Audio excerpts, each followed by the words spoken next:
All right, guys, welcome back. Let's do.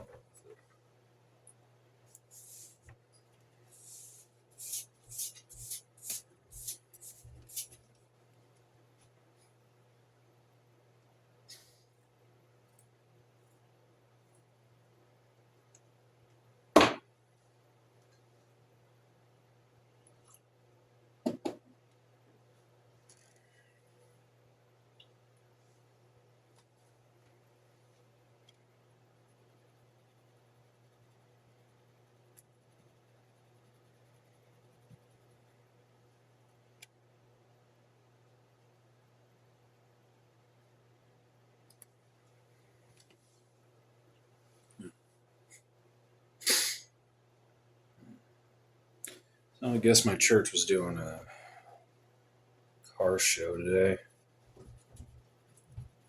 Pulled into the parking lot, and they were telling me to turn around and go park in the street. It's already a small church, a very small parking lot.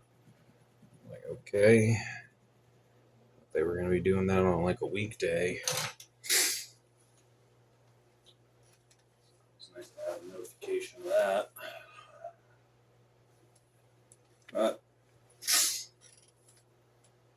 figured if there's going to be a car show, that means there's going to be a lot of loud, obnoxious people there. I already don't like crowds. I just went to Dutch Brothers, got some coffee, and went home.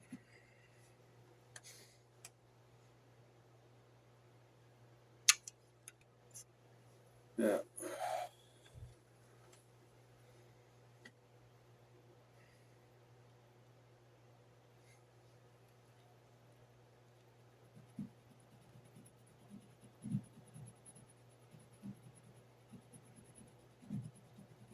It's weird. Kind of feel like that girl I went on that date with in February was like the last time I had an interesting story to tell.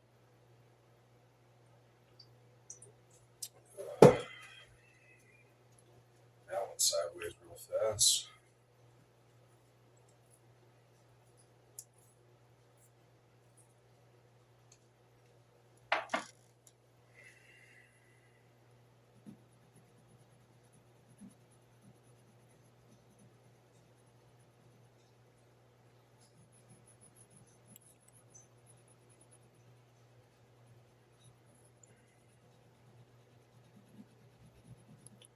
It's to be expected.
guys ever like sit here, have like YouTube playing in the background? You're watching a video, and then after a few minutes, you start to notice like the video has essentially changed, and you were so zoned out that you weren't really paying attention, and then it hits you. The reason it just seems so different is because they got like one of those hour-long ads.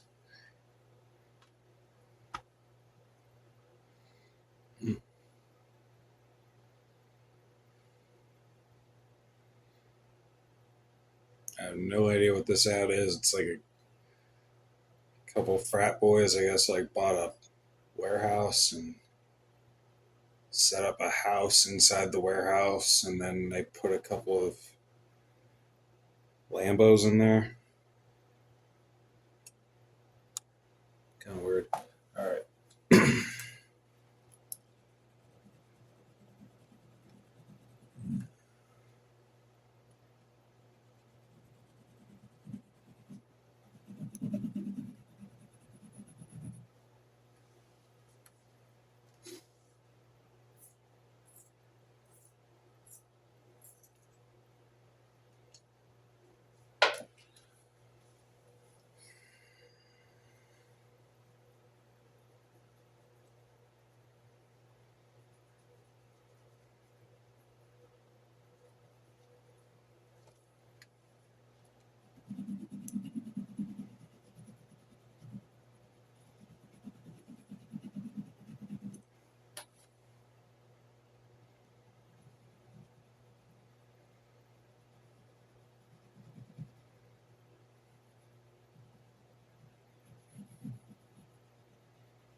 It's really starting to bother me too. Like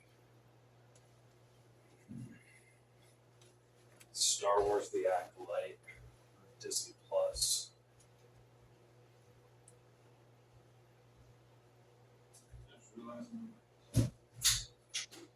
Star Wars: The Acolyte on Disney Plus. That's bothering me. And it's not just because the show sucked.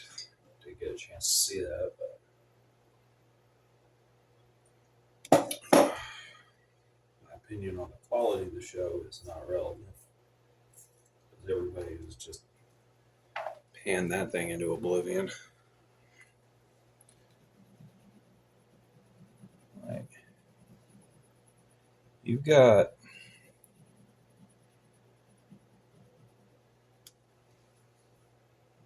four novels from the Star Wars expanded universe that you could have done to base that entire show on. And they decided to go with the High Republic. Disney's really bad version of the Old Republic.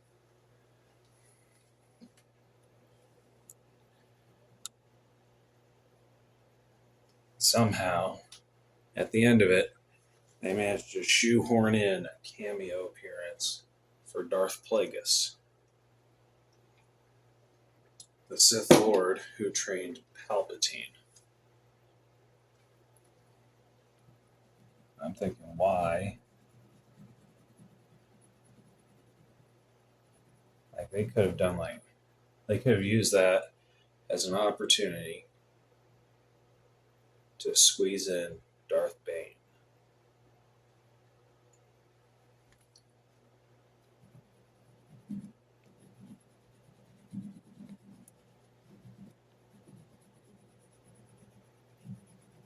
Bring in the rule of two. Show why there's only ever two Sith at any given time. No, because you got 3 whole novels you could have based that on. But it's Disney. So, doing something smart, adapting works that came before them. No, why would you do that? After all, you got so much wasted creativity from people that were told that they're so creative and so talented, but no one ever put their hand up and just said, hey, maybe you should slow down a bit and give them a critique of their work. By the way, once again, I am always open to that.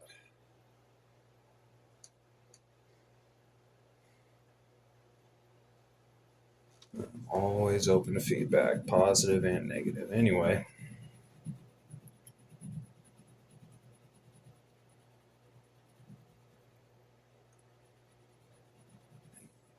like I said, they got 4 novels. You've got the Darth Bane trilogy, and then you have Darth Plagueis. A whole novel about Darth Plagueis and his rise as a politician and a businessman. That's his whole facade. While he is slowly manipulating galactic politics and galactic society to orchestrate the destruction of the Republic and the Jedi. Meanwhile, he's searching for a worthy apprentice, stumbles across Palpatine while he's visiting Naboo.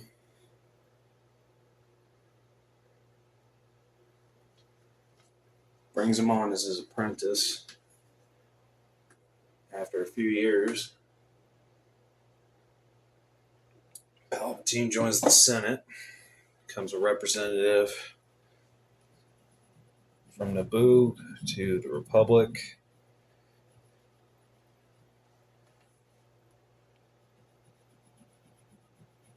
Goes over how Palpatine essentially adopted Darth Maul as an infant, raised him up in secret, and trained him in secret.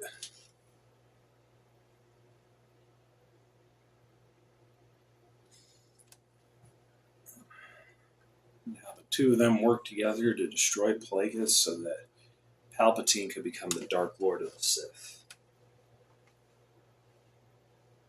It's a really good book. Yeah. Again, not surprising they didn't do any of that. No. It's like with Kenobi. They had a whole novel on Obi-Wan Kenobi after the Clone Wars, him coming to Tatooine and watching over Luke, getting mixed up in a turf war and what is it?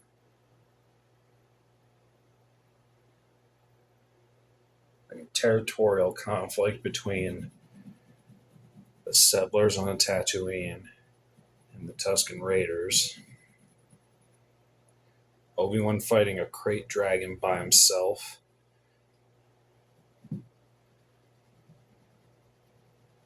And winning. That was awesome.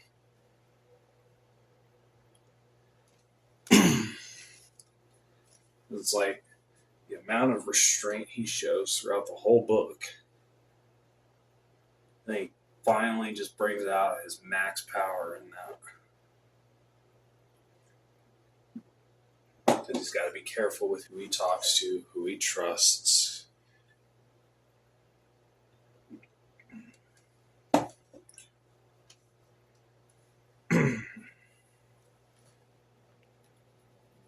was very reclusive and quiet, just minding his own business, not really wanting to get mixed up in anything. Because God forbid he does something suspicious and somebody figures out that he's a Jedi and tips off the Empire. And then, of course, hearing there's a Jedi, Vader might come, and he's got to deal with that. So he just kind of decides to lay low, not get involved as much as possible, and then just inadvertently winds up getting pulled into everything.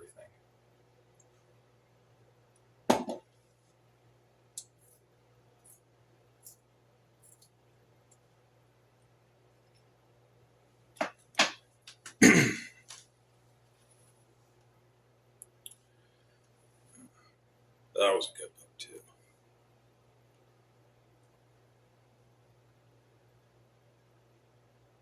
Oh, then there's the MedStar books. Yeah. 2 Clone Wars novels. Both of them kind of read like a couple episodes of MASH, but in the Star Wars universe.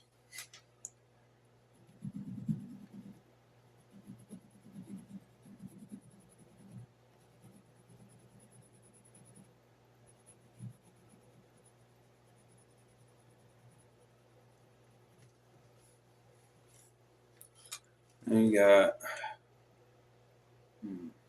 Shatterpoint, which is one of the more popular ones. Not really my thing.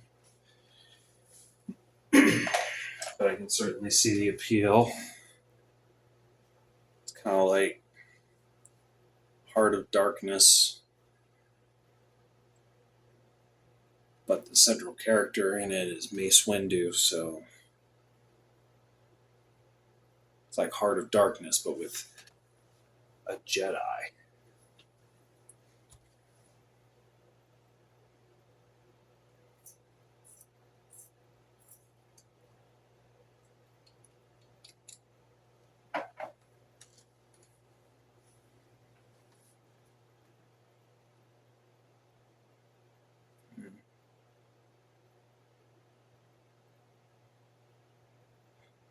People talk a lot of smack about the old canon for Star Wars and when it comes to the expanded universe, but I will say this, they do have some pretty memorable stories.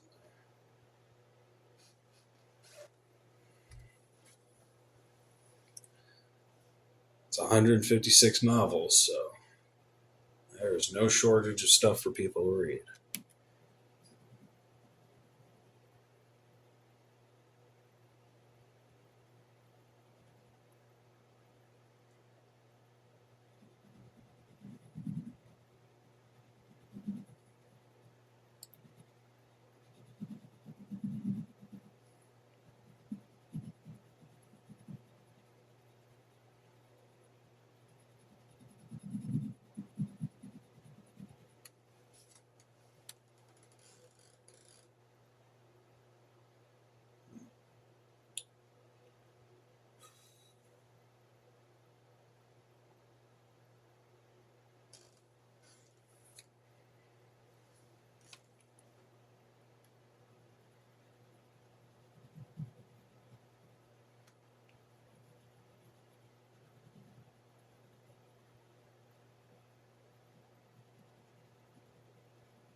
then you got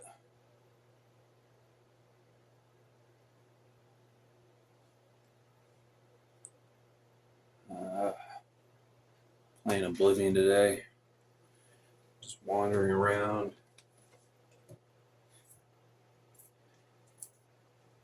Stumble across one of the side quests that I actually kind of enjoy more. It's like, I almost forgot about this one. It's like, you go to this town.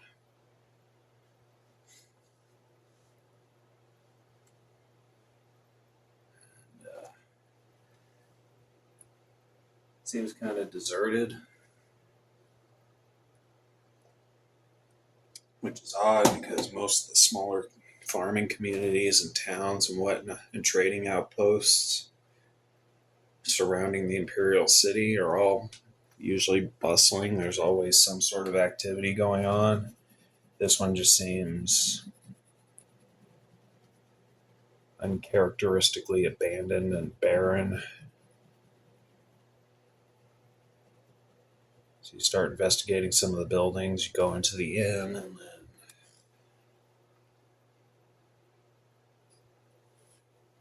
some invisible dude starts talking to you,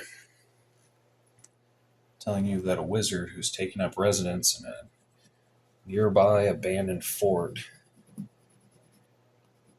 apparently came up with a spell to turn everybody invisible, turn himself invisible, and accidentally made everything in the surrounding area invisible.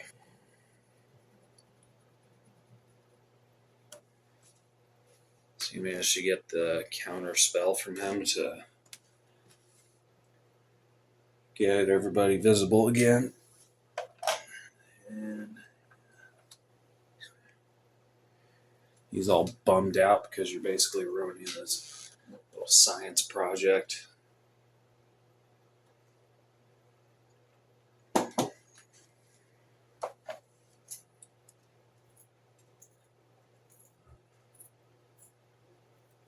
I've been exploring a lot of the Iliad ruins, like a race of high elves, kind of like disappeared from the world, went extinct or something like that. I don't really know, but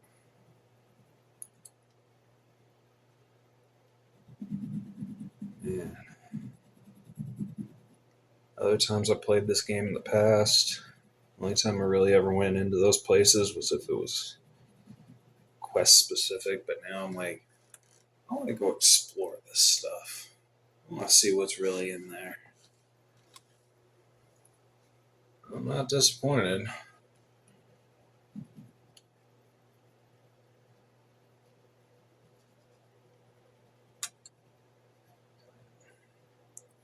$20-year-old game, it still holds up. I'm even more motivated to get a new Xbox so that I can finally play the remaster. Get to experience how good of a job they did apparently remastering that.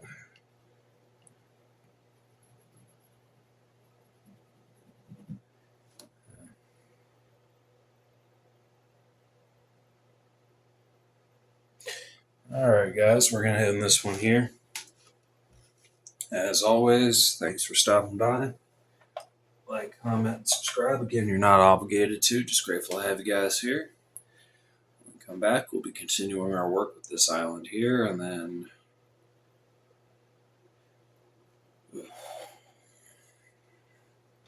finishing up with stuff that we need to do for the Northeast Quadrant.